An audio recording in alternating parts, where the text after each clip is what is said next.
ലോയോ hallelujah.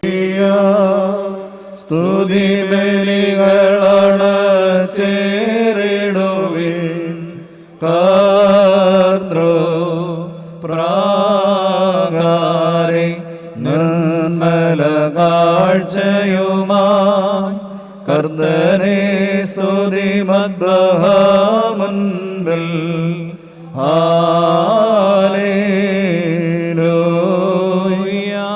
ഭാഗ്യമോ നമ്മുടെ കത്തോടും ഭയത്തോടും ഉണക്കത്തോടും ചെയ്യപ്പെടുത്ത് നമ്മുടെ മുമ്പാകെ വായിക്കപ്പെടുന്ന നമ്മുടെ കർത്താവായ യേശു മിശിഹായുടെ വിശുദ്ധ ഏവൻകേല ദൈവത്തിൻ്റെ ജീവനുള്ള വചനം കൊണ്ട് അറിയപ്പെടുന്ന ബാറക്കുമോ നിങ്ങൾക്കെല്ലാവർക്കും സമാധാനം ഉണ്ടായിരിക്കട്ടെ. അവിടുത്തെ ആത്മാവിനോട് കൂടി ദൈവമായ കർത്താവ് ഞങ്ങളെയും യോഗ്യരാക്കി തീർക്കുമാറാകട്ടെ. ജീവൻ നൽകുന്ന പ്രഖ്യാപനമായ നമ്മുടെ കർത്താവായ യേശു മിശിഹായുടെ വിശുദ്ധ ഏവൻഗേലിയോൻ ലോകത്തിന് ജീവനും രക്ഷയും ഘോഷിക്കുന്ന വിശുദ്ധനായ യോഹന്നാൻ ശ്ലീഹ എഴുതിയ സുവിശേഷത്തിൽ നിന്നും നമ്മുടെ രക്ഷയ്ക്കായി തന്നെ സ്തുതികളും നാം എല്ലാവരുടെയും മേൽ തന്നെ അനുഗ്രഹങ്ങളും എന്നേക്കും ഉണ്ടായിരിക്കട്ടെ. വിശുദ്ധ കന്യക മറിയാമിൽ നിന്ന് ശരീരം ധരിച്ച ദൈവത്തിൻ്റെ ജീവനുള്ള വചനവും നമ്മുടെ കർത്താവും നമ്മുടെ ദൈവവും നമ്മുടെ രക്ഷിതാവുമായ യേശു മിശിഹായുടെ മനുഷ്യാവതാര വ്യാപാര നാളുകളിൽ ഇവ ഇപ്രകാരം സംഭവിച്ചു. യേശു അവരോട്, ഞാൻ ജീവന്റെ അപ്പമാകുന്നു. എൻ്റെ അടുക്കൽ വരുന്നവന് വിശക്കുകയില്ല, എന്നെ വിശ്വസിക്കുന്നവന് ഒരിക്കലും ദാഹിക്കുകയുമില്ല. എന്നാൽ നിങ്ങൾ എന്നെ കണ്ടിട്ടും വിശ്വസിക്കുന്നില്ലെന്ന് നിങ്ങളോട് ഞാൻ പറഞ്ഞുവല്ലോ.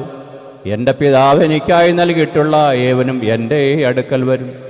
എൻ്റെ അടുക്കൽ വരുന്നവനെ ഞാൻ ഉപേക്ഷിക്കുകയുമില്ല. എന്തെന്നാൽ ഞാൻ സ്വർഗത്തിൽ ഇറങ്ങി വന്നത് എൻ്റെ ഇഷ്ടം നടത്തുവാനല്ല, എന്നെ അയച്ചവൻ്റെ ഇഷ്ടം നടത്തുവാനാണ്. അവൻ നൽകിയിട്ടുള്ള ഒരുവനെയും നശിപ്പിക്കാതെ അവസാന ദിവസം ഞാൻ ഉദ്ധരിക്കണമെന്നുള്ളതാണ് എന്നെ അയച്ചവൻ്റെ ഇഷ്ടം. എന്തെന്നാൽ പുത്രനെ കണ്ടവനെ വിശ്വസിക്കുന്ന ഏവനും നിത്യജീവൻ ലഭിക്കണമെന്നതും അവസാന നാളിൽ ഞാൻ അവനെ ഉദ്ധരിക്കണമെന്നതുമാണ് എൻ്റെ പിതാവിൻ്റെ ഇഷ്ടം. ഞാൻ സ്വർഗത്തിൽ നിറങ്ങി വന്ന അപ്പമാകുന്നത് പറഞ്ഞുകൊണ്ട് യഹൂദന്മാർ യേശുവിൽ നീരസപ്പെടുകയും, ഇവൻ യൗസേഫിൻ്റെ പുത്രനായ യേശുവല്ലയോ, ഇവൻ്റെ പിതാവിനെയും മാതാവിനെയും നാം അറിയുന്നുവല്ലോ. ഞാൻ സ്വർഗത്തിൽ നിറങ്ങി വന്നു എന്ന് ഇവൻ പറയുന്നതെന്തെന്ന് പറയുകയും ചെയ്തു. യേശു അവരോട് ഇപ്രകാരം പറഞ്ഞു, നിങ്ങൾ അന്യോന്യം മന്ത്രിക്കേണ്ട. എന്നെ അയച്ച പിതാവ് ആകർഷിക്കാതെ ഒരുവനും എൻ്റെ അടുക്കൽ വരുവാൻ കഴിയുന്നില്ല. അവസാന നാളിൽ ഞാൻ അവനെ ഉദ്ധരിക്കുകയും ചെയ്യും. എന്തെന്നാൽ ദൈവം എല്ലാവരെയും പഠിപ്പിക്കുമെന്ന് ദീർഘദർശി എഴുതിയിരിക്കുന്നു. അതുകൊണ്ട് പിതാവിൽ നിന്ന് കേട്ട് പഠിക്കുന്ന ഏവനും എൻ്റെ അടുക്കൽ വരും. ആരും പിതാവിനെ കണ്ടിട്ടില്ല. പിന്നെയോ ദൈവസന്നിധിയിൽ നിന്ന് വന്നിട്ടുള്ളവനാണ് പിതാവിനെ കാണുന്നത് എന്ന് താൻ കൽപ്പിച്ചരുളി ചെയ്തു. ബാറക്കുമോ നിങ്ങൾക്കെല്ലാവർക്കും സംപ്രീതിയുണ്ടായിരിക്കട്ടെ. കർത്താവ് അരുളി